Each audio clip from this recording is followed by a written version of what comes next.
Good morning, everyone. I'm so glad to be here with a group of leaders who see big problems and jump in, take action, and implement. Mayor Michael Bloomberg exemplifies this ethos, and I know that all of us are so impressed by all that he has done. Many of you are here from the Johns Hopkins Bloomberg School of Public Health, and your motto is saving lives millions at a time. Mayor Bloomberg has saved these lives and transformed so many more, and I hope you'll join me in thanking him for being our public health hero.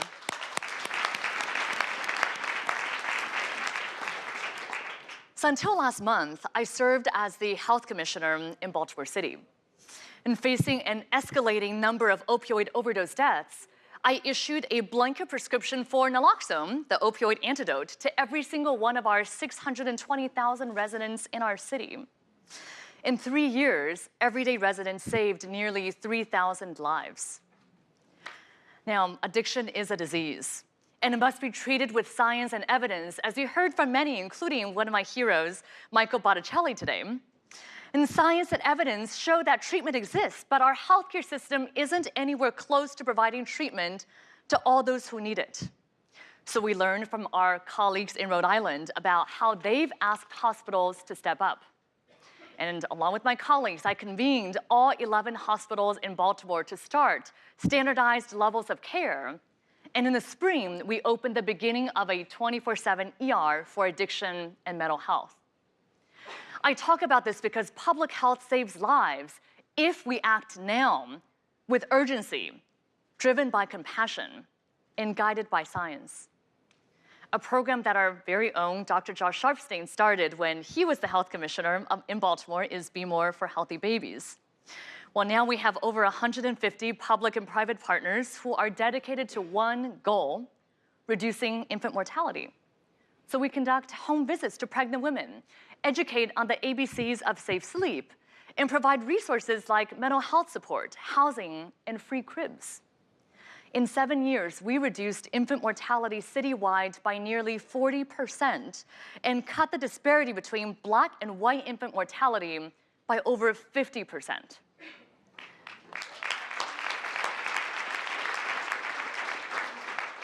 We defied all those who said infant mortality is just too complicated. There are too many factors that contribute to it. Yes, there are, but public health is the intersection, and we can convene all sectors and set a clear North Star. Several years ago, a study in our city found that up to 10,000 children needed something as basic as eyeglasses, but weren't getting them. And so we at the health department worked with Johns Hopkins and your president, Ron Daniels, Warby Parker, and multiple local and national groups to set up a program to provide eyeglasses in screenings to every child who needs them in every grade, K through 8, right in their schools, so that students don't have to miss class and parents and caregivers don't have to miss work. So I remember this 8-year-old girl who was receiving her new pink frames. She put them on, and her teacher asked her if she saw a difference. She said no. So she was asked to read a page, first without glasses, and she read slowly and haltingly. And then she read it again, this time with her glasses. And this time she had no pauses. Her teacher asked her again if she saw a difference. She said no. She wasn't impressed. But the vision screener, who'd been working with us in the health department for over 20 years, had tears running down her face because she could see the different type of future that this girl will have, all because she got a pair of glasses. This is public health, when one small intervention can change the trajectory of people's lives. To be sure, there are detractors. I mean, how many people told our predecessors that they shouldn't dare to take on the tobacco industry, or say that public health has no role in automobile safety? But how is our world different today because public health took on those industries and refused to be silenced? Nowadays, there are a lot of people who told us that public health has no role in violence prevention. Well, really, they haven't heard the last panel. But they also haven't treated patients like I have in the ER to see that gun violence is undeniably a health issue. And you heard about how in Baltimore, our Safe Streets program uses a public health approach to violence interruption that prevents hundreds of shootings every day. Well, there are those who tell us to stay away from political issues. Well, we are not the ones who have made healthcare political. Getting cancer screenings or medications shouldn't be political. Having access to the full range of reproductive health services, from birth control to safe legal abortions, shouldn't be political.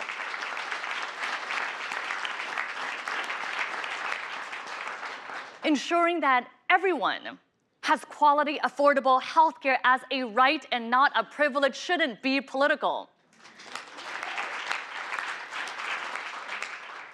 But if others have made healthcare political, public health needs to fight back with everything we have.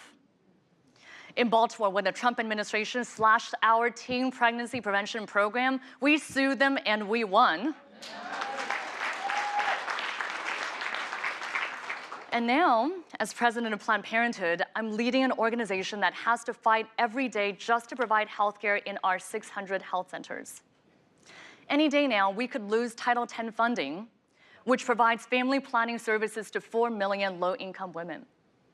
And with this new Supreme Court, we are facing the real probability that Roe versus Wade could be overturned or further eroded, which means that 25 million women, 1 in 3 women of reproductive age, could be living in states where abortion is outlawed and criminalized. Public health's voice, our advocacy, our fight, it's more important now than ever. We've been through tough times before, but we will win because we have science and truth on our side and a lot of supporters. I want to give you a fun fact here. There are twice as many supporters of Planned Parenthood as there are members of the NRA.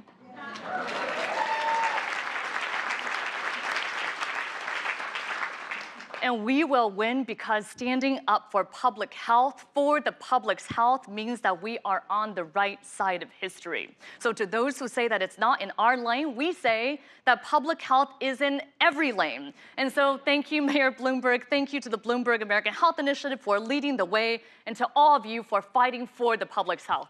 Thank you.